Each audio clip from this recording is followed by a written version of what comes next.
Markle is simply in hot water once again, but this time, is it truly justified?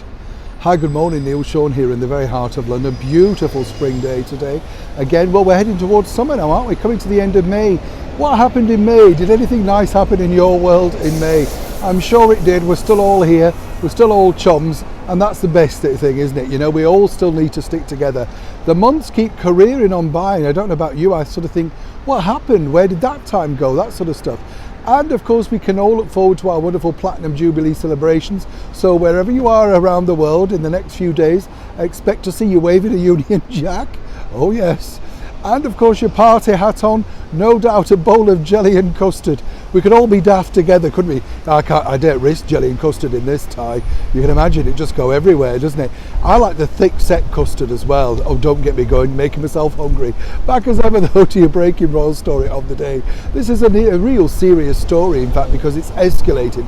This is all following, of course, the terrible tragedy out in Texas with the shooting. We seem to be doing a lot of these stories, you know, and it does seem odd, you know, the laws out there, the things that people are able to do and buy, but it's the same around the world. You can have set laws, but you can't control everybody all the time.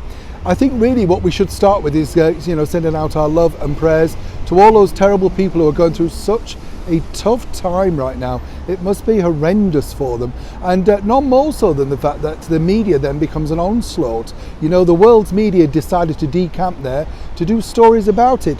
I've never really understood that fascination with that. As someone who's worked as a journalist now for quite a number of years, you know, I don't see the point of actually being outside that particular venue, because when you think about it, you could report the news from anywhere. It's a tragedy. That's really only the story that needs to be told. Why do you need to go there and have people crying on camera? It's impactful enough on their grief. They're not really thinking straight, and it's, you know, not good television, as they say. People don't want to see other people upset. What they want is humility and, of course, taking time out from your busy world to think just how lucky you are, and of course offer your thoughts and prayers for those you know, in front of you. So this has really been very difficult for a lot of people to comprehend, as the ex-royal Meghan Markle decided to rock up 80 miles away from her home to basically offer flowers, white roses we're told, dress down, and of course just take a moment of reflection.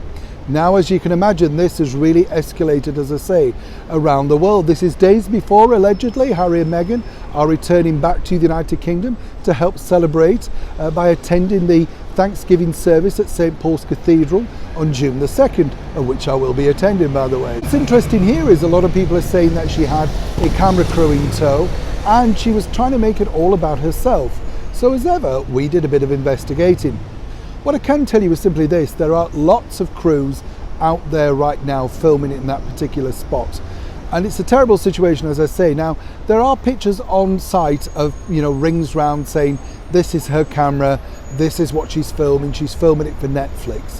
What we can tell you is this: as far as we know, Meghan Markle did not arrive with a camera crew. Whatever you're seeing, there are numerous camera crews around her, yes, but none from her particular company.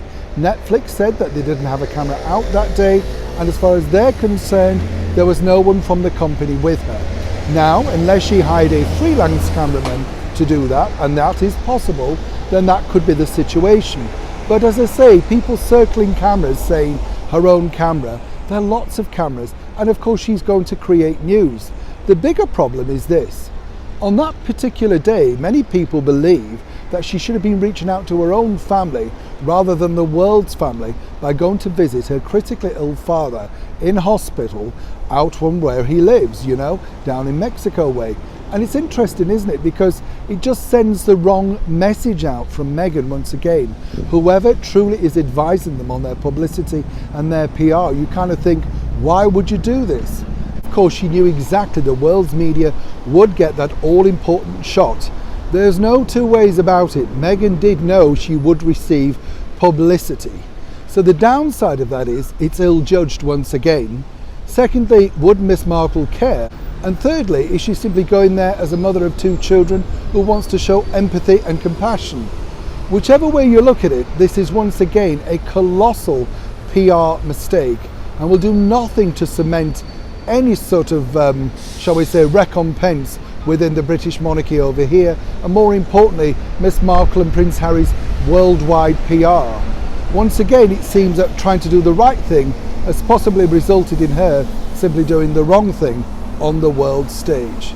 But just to reiterate, Netflix tell me that they simply did not have a crew with Miss Markle on that day.